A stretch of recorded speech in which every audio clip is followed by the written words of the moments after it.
ఒక తమ్ముడు మంచి క్వశ్చన్ అయితే అడిగాడు.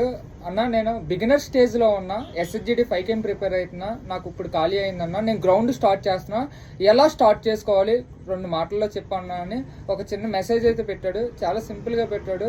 గుర్తుపెట్టుకోండి, తెలుసుకొని గ్రౌండ్లోకి దిగడం చాలా ఇంపార్టెంట్. లేదంటే ప్రెజర్ ఎక్కువ పడిపోద్ది, మీరు చేసేది తక్కువైనా సరే ఎక్కువ చేస్తున్నట్టు అనిపిస్తుంది. అదేవిధంగా తమ్ముడు నీ గురించి వీడియో చేస్తున్నాను చూడండి, అది అందరికీ ఉపయోగపడుద్ది. బిగినర్ స్టేజ్లో ఒక 1 వీక్ వరకు మీరు గ్రౌండ్ని అబ్జర్వ్ చేయండి, బాడీని అలవాటు చేయండి.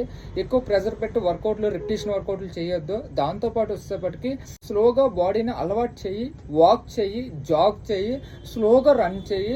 బాడీ ఎప్పుడైతే అలవాటు పడిందో, బ్రీతింగ్ కంట్రోల్ అవుతుందన్న నీకు అర్థమైందో, నీ బాడీ గురించి నీకు అర్థమైందో, ఆ తర్వాత కోర్ వర్కౌట్లు, స్ట్రెంత్ వర్కౌట్లు, ఎండూరెన్స్ వర్కౌట్లు, స్పీడ్ ఎండూరెన్స్ వర్కౌట్లు, రిపిటేషన్ వర్కౌట్లు, ట్రయల్కి అలా వెళ్ళు.